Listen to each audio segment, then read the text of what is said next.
Nagbabalik po unang balita, makaiga, nagdulot ng traffic sa Carlos P. Garcia Avenue sa Quezon City ang isang nabuwal na puno at natumbang poste. Agad naman nagbantay sa lugar ang ilang gwardiya para maiwasan ang aksidente. Narito ang report ni Oscar Oida. Isang nabuwal na puno at natumbang poste ng kable. Yan ang bumalaga sa mga motoristang dumaraan sa may CP Garcia, Quezon City pasado alas 11 ng gabi. Dahilan para bahagyang maapektuhan ang daloy ng trapiko sa lugar. Damay din ang poste ito sa may di kalayuan na naputol na matapos mahila ng natumbang poste. Buti na lang at agad itong pinostihan ng ilang gwardya sa lugar kung kaya't naiwasan ang aksidente. So, yun. Kaya inisita lang namin dito, baka may karoon ng disgrasya, no? Kaya inisita lang namin dito na i-traffic yung area. Di pa matukoy kung bakit nabuwal ang puno at natumba ang poste, bagamat may suspetsya ang ilang residente. So, maaaring yung lupa lumambot, kaya siguro sa ulan, natumba na lang. Rumesponde ang mga tawa ng Meralco sa lugar sa pagkakalang poste ng kuryente ang natumba. Pero napag-alaman kalaunan, na poste pala ito ng telepono at cable TV. Ito ang balita sa Quezon City. Oscar Oida, reporting. Bahagi ng Concepcion Market sa Marikina ni lamon ng apoy. Tinatayang aabot sa 5 milyong pisong halaga ng mga ari-ari ang naabo sa sunog. May live report si Jay Sabale. Jay. Ivan, umabot nga sa Task Force Alpha ang sunog na naganap dito sa Concepcion Market sa panulukan ng Bayan-Bayanan Avenue at S. De Los Santos Avenue at Marikina City kagabi. Binalot ng usok ang itaas habang nilalamon naman ng naglalagablab na apoy ang Concepcion Market habang tuloy-tuloy ang pagbuga ng tubig ng mga bumbero mula sa labas. Ang mga tindahan sa Bukana sa pilitang binuksan gamit ang palakol. Bago mag-alas 11 ng gabi, nagsimula ang sunog. Ayon sa janitor at gwardya ng palengke, nagsimula ang apoy nang may mag-spark sa 4x4 na D3 stall na may tindang dry goods. Inabot daw ang kalapit na tindahan na may tindang alcohol na siyang dahilan ng mabilis na pagkalat ng apoy. Kwento ni Dennis Santiago, isa sa mga may pwestong malapit sa pinagmulan ng apoy. Yung makita kong may sunog na sa taas, malapit sa pwesto ko, kinuha ko yung susi. Na tindahan, ito lang bahay ko eh. Di pagdating ko, kalat na. Sa lakas ng apoy, mahigit 20 minuto pa lang ang nakakalipas. Idineklarang Task Force Alpha ang sunog. Nasa loob tayo ngayon ng Concepcion Market kung saan kasalukuyang nasusunog ito. At kung makikita nyo sa aking likuran, bising-busy ang mga bumbero na apulahin ang apoy. Wala namang magawa ang may-ari ng jewelry store na si Jill de Guzman habang pinapanood ang kanyang tindahang dahan-dahang nasusunog.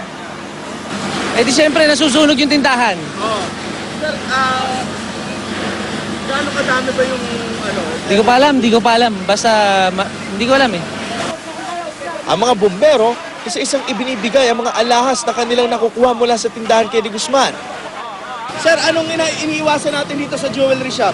Yung damputin ng mga standby. Oh, kaya anong ginawa natin, sir? Yung iba, pinupulot na namin para ibalik sa may-ari. Dahil makapalang usok sa loob at malakas ang apoy, di naging madali ang pag-apula sa sunog. Hirapan ba tayong i-under control to? Mahirap po dahil yung apoy malaki. At saka nag-spread kagad dahil doon sa kisame at saka yung mga content ng building ng market, kaya medyo nahirapan tayo. Ang mga bumberong ito, nagsuot pa ng mga maskara at may sukbit na oxygen sa kanilang likuran. Mausok sa loob. Ano po? Sa loob, wala kang makahinga ka kung hindi ka mag-PA. Ito mga foam na nakikita nyo sa kalsada ngayon, galing ito sa hose ng bumbero. Ito kasi yung mga chemical na hinahalo sa tubig para mas madaling maapula ang apoy. Ayon sa BFP, may 30 fire trucks ang rumisponde sa sunog. Alas 12 ng hating gabi nang ideklarang under control ang sunog.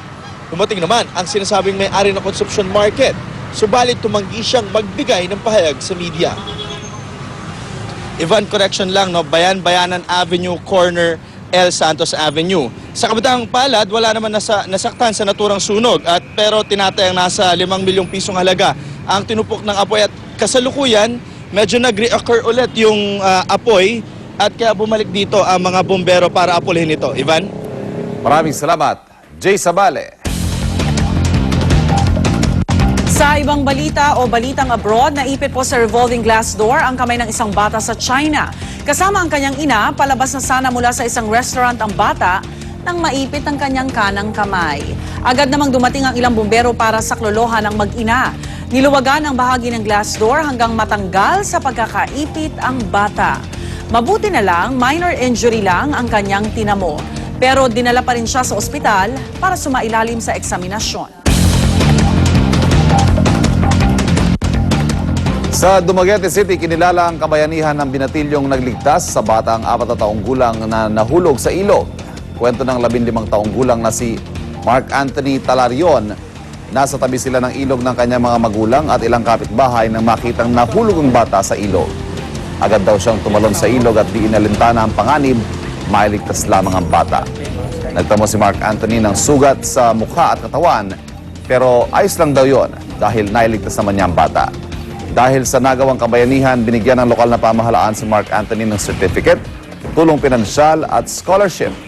Laking pasalamat naman ang mga magulang ng batang kanyang nailigtas. Dinetalya ng DNR Executive Order 79 na naglalayong palawigin ang mga no mining zone sa Pilipinas. Nakapaloob din sa kautusan ng moratorium sa mga bagong mining agreement. Pero may mga kumukontra sa EO dahil pinapaboran daw nito ang mga malalaki at dayuang kumpanya imbis na mga komunidad. Narito ang report ni Teresa Andrada. Ditong Enero lang nang gumuho ang bahagi ng mining community sa Pantukan, Compostela Valley, di bababa sa 36 ang nasawi.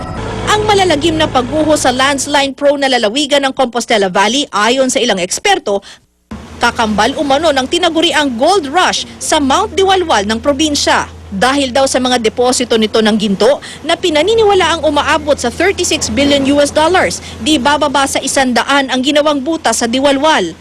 Ang pangangailangang mabalanse ang benepisyong pang-ekonomiya sa proteksyon ng likas na yaman daw ang layo ng Executive Order 79 na pinirmahan ni Pangulong Noynoy Aquino. Sa ilalim ng EO 79, pinalawig ang mga lugar kung saan bawal magmina. Kabilang na dyan ang mga protected area, mga lupang pang-agrikultura, pati mga palaisdaan at fish sanctuary, mga lugar na pang-turismo at iba pang kritikal na lugar at island ecosystem. Bagamat mananatili ang mga kasalukuyang mining contract, wala na raw bagong pipirmahan hanggat di pa naaamyendahan sa Kongreso ang umiiral na batas sa pagmimina na gagawin daw priority bill. Gusto ring iakyat ng gobyerno ng 5 hanggang 7% ang excise tax sa pagmimina mula sa kasalukuyang 2%. The EU intends to or aims to increase the revenue of government from mining. The EU also intends to improve environmental standards and try to put consistency in the national and local laws pertaining to mining. Ang mining rights at tenements naman na dati ay first-come, first-served basis, ngayon sasailalim na sa public bidding. Habang ang small-scale mining ay lilimitahan na lang sa mga idedeklarang minahang bayan at hindi napapayagan sa metallic minerals maliban sa ginto, pilak at chromite. We need to contain them in a specific place or specific area, and that is the Minahang Bayan area that has to be proclaimed. And the reason being is that we have to contain them so that we can contain the waste.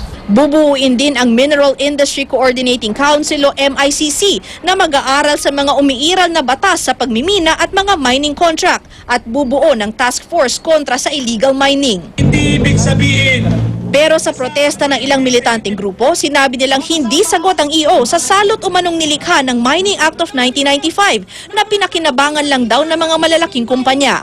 Kabilang sa mga kontrobersyal na laman ng EO ang pamimigay pa rin ng exploration permit at pagbibigay prioridad sa mga kumpanyang may makikitang mina. Papayagan naman nila ang tuloy-tuloy na mining exploration at itong mga kumpanya ding ito ang makikinabang dun sa exploration na yon. So parang niloloko lang ho yung tao.